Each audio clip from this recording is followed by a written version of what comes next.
Hello students, last class में हमने distance formula पे बेस क्वेश्चंस किए थे। अभी हमारा नेक्स्ट टॉपिक है सेक्शन फॉर्मूला। ठीक है। अच्छा, जो सेक्शन फॉर्मूला होता है ना, इसके दो कैटेगरी हैं। दो तरह के सेक्शन फॉर्मूला होते हैं। एक तो होता है इंटरनल डिवीजन और दूसरा होता है एक्सटर्नल। ये बात ठीक है। तो पहले अभी हम इंटरनल डिवीजन करेंगे। इंटरनल डिवीजन में ऐसे देखो, let point C divide line joining A B internally in the ratio of m:n।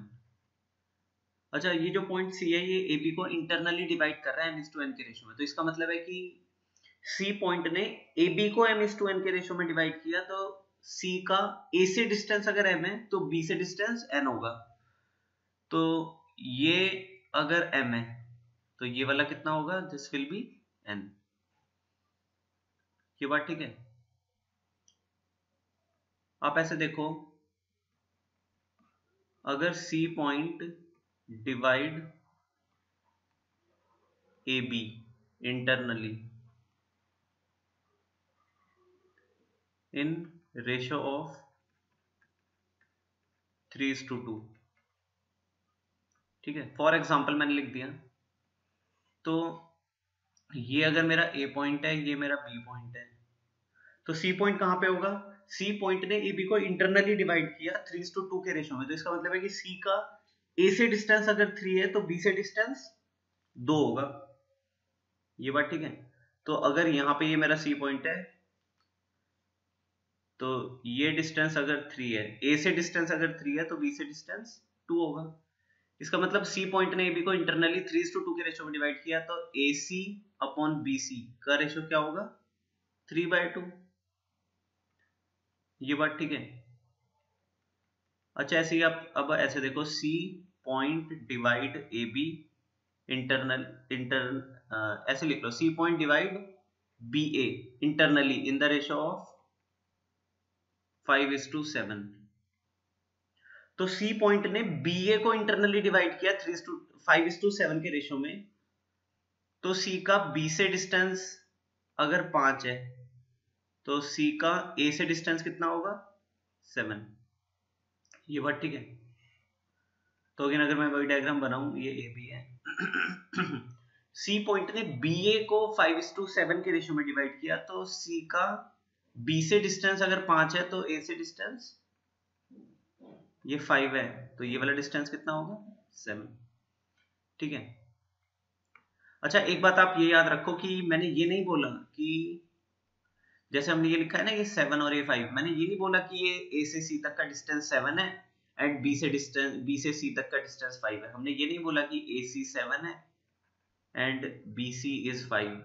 ये बात बोलना गलत है। हमने क्या बोला है कि ए सी अपॉन बी सी का जो रेशियो है वो 7/5 है। ये बात ठीक है। एंड इसी तरीके से बी सी अपॉन ए सी का रेशियो क्या होगा? This will B 5/7। ये बात ठीक है। तो इसी तरीके से जैसे हमने बोला कि सी पॉइंट ने ए बी को इंटरनली डिवाइड किया m:1 के रेशियो में, तो इसका मतलब है कि ए का सी का ए से डिस्टेंस अगर m है तो बी से डिस्टेंस n होगा। मतलब A C by B C will be m/n। हमने ये नहीं बोला कि ए से सी तक का डिस्टेंस m हो गया और बी से सी तक का डिस्टेंस n हो गया। ये बात बोलना गलत है। ये दो स्टेटमेंट गलत है। ये बात ठीक है। तो देखो, अभी हम इसका फॉर्मूला डिराइव कर लेते हैं। फॉर्मूला, अब आप फॉर्मूला देख लो। सपोज ये हमारा पॉइंट ए है, ये पॉइंट बी है। ए का कोऑर्डिनेट मैंने मान लिया x1, y1। बी का कोऑर्डिनेट मैंने मान लिया x2, y2। Suppose point C divide A B internally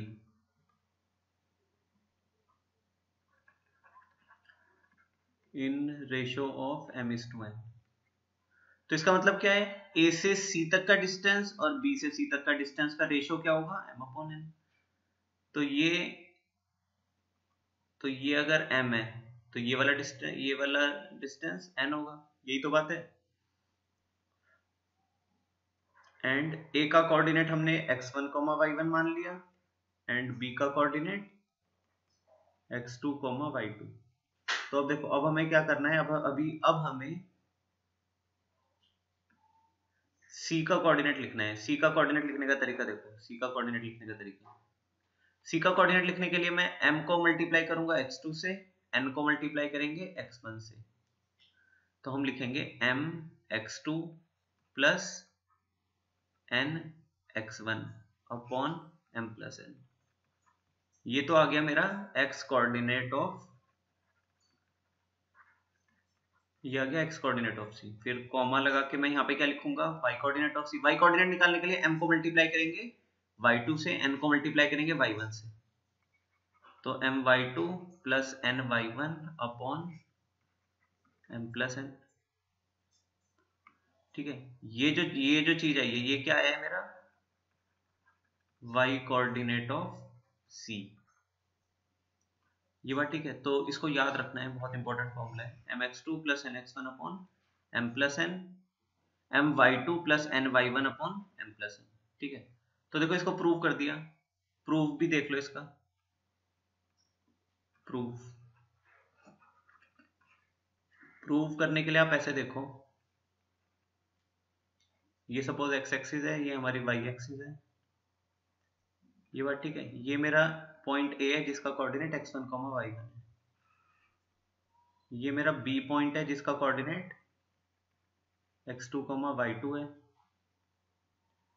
ये पॉइंट मेरा C है जिसका कोऑर्डिनेट मेरे को निकालना है।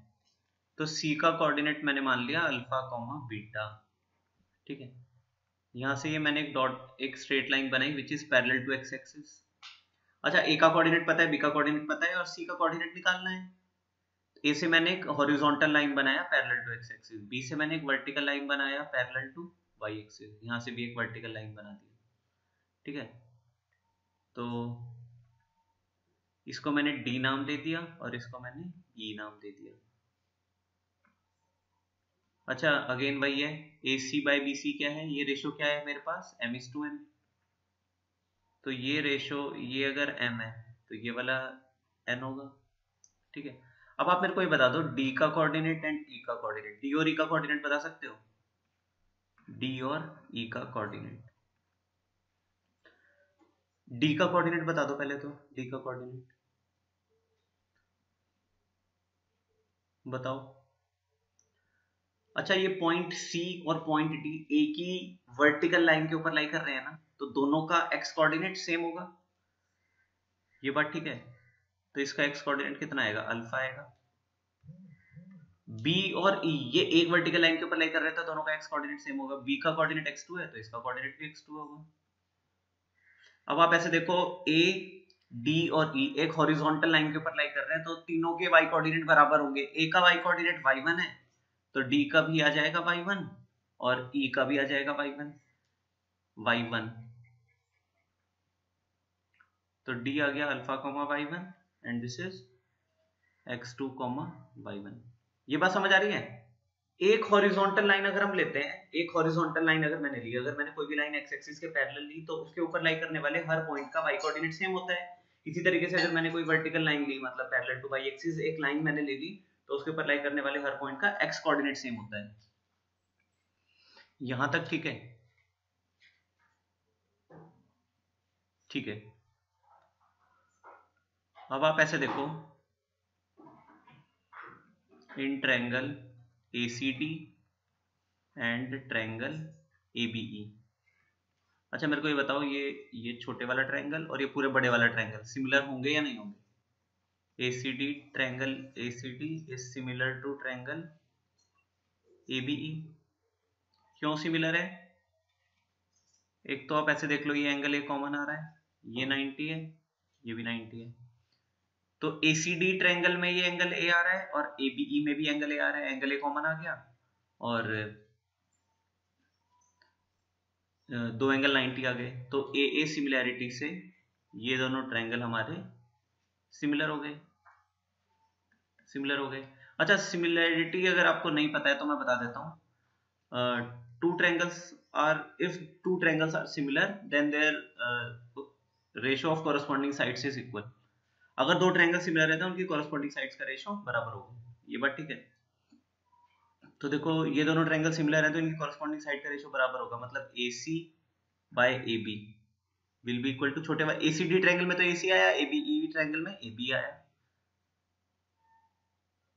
ACD ट्रायंगल में AD आया और ABE ट्रायंगल में AE आया। This will be equal to CD by BE। यहां तक ठीक है। अच्छा AC बाय BC M/N है, AC बाय AB क्या बन जाएगा M/M+N। AD by AE, A से D तक का डिस्टेंस आप बता सकते हो, डिस्टेंस फॉर्मूला लगा के बता दो, ये आ जाएगा अल्फा माइनस x1। AE आ जाएगा x2 minus x1। CD again आपको डिस्टेंस फॉर्मूला लगाना है, CD पे डिस्टेंस फॉर्मूला लगा दो तो आ जाएगा बीटा माइनस y1, और BE जब आप निकालोगे तो आ जाएगा y2 माइनस y1। यहां तक ठीक है। तो यहां से देखो, यहां से मेरे को मिला M/M+N बराबर alpha minus x1 upon x2 minus x1। एक रिजल्ट तो मेरे को ये मिला और एक दूसरा रिजल्ट मिला M/M+N बराबर, एक बार तो मैंने इन दोनों को इक्वेट कर लिया और एक बार मैंने इन दोनों को इक्वेट कर लिया। यहां से मेरे को मिला beta minus y1 upon y2 minus y1। ठीक है, चलो क्रॉस मल्टीप्लाई कर लो, mx2 माइनस mx1 बराबर M+N अल्फा माइनस, ये M+N मैंने ले जाके मल्टीप्लाई कर दिया तो आ जाएगा mx1 minus nx1। mx1 cancel out हो जाएगा, ये nx1 उधर ले जाओ, mx2 plus nx1 is equal to M+N into alpha. तो यहां से अल्फा क्या निकल आया, अल्फा निकल आया mx2 plus nx1 upon M+N। ये बात ठीक है। इसी तरीके से इसको सॉल्व करोगे तो यहां से बीटा निकल आएगा my2 ny1 upon M+N। Do yourself, इसको करके देखो। ठीक है, आगे आप ऐसे देखो, ये पॉइंट A था, ये मेरा पॉइंट B था, ये पॉइंट C था। A का कोऑर्डिनेट मैंने x1 y1 बोला, B का कोऑर्डिनेट मैंने x2 y2 बोला, ये AC बाय BC कितना है M/N। तो C का कोऑर्डिनेट मैंने अल्फा कॉमा बीटा ही तो माना था, तो यहां से अल्फा का वैल्यू क्या निकल आया mx2 plus nx1 upon M+N, beta का वैल्यू निकल आया my2 ny1 अपॉन M+N। तो इसका मतलब ये है कि C का कोऑर्डिनेट मेरा क्या हो जाएगा, C का कोऑर्डिनेट हो जाएगा mx2 plus nx1 upon M+N। अच्छा देखो, C का x कोऑर्डिनेट निकालने के लिए मैं क्या करूंगा, m को मल्टीप्लाई करूंगा, C का x कोऑर्डिनेट निकालने के लिए m को मल्टीप्लाई करेंगे x2 से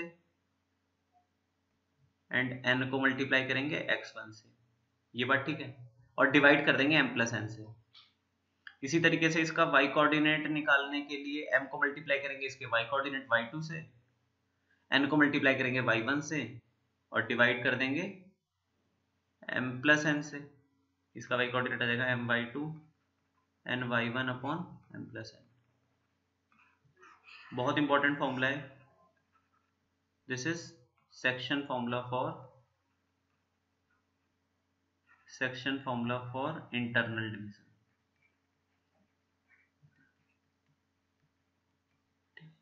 आज के लिए इतना ही, बाकी हम नेक्स्ट क्लास में कंटिन्यू करेंगे। ठीक है, अच्छा आपका होमवर्क देख लो, आपका होमवर्क है do exercise 7.1 and 7.2 in rough notebook. अभी पहले तो रफ नोटबुक में करना है, उसके बाद फेयर में करना है। ठीक है, जब मैं बोलूंगा तब फेयर में करना है, अभी तो आपको रफ में करना है। ठीक है, 7.1 तो मेरे ख्याल से 5-6 क्वेश्चंस होंगे 7.1 में, तो ठीक है, तो वो तो बहुत आप आसानी से आपने कर ली होगी। 7.2 में अराउंड 15-20 क्वेश्चंस हैं, तो ये सारे क्वेश्चंस आपको करने हैं, ठीक है। तो ये 7.2 इंपॉर्टेंट है, 7.2 आपको कंप्लीट करनी है, ठीक है। ठीक है, थैंक यू।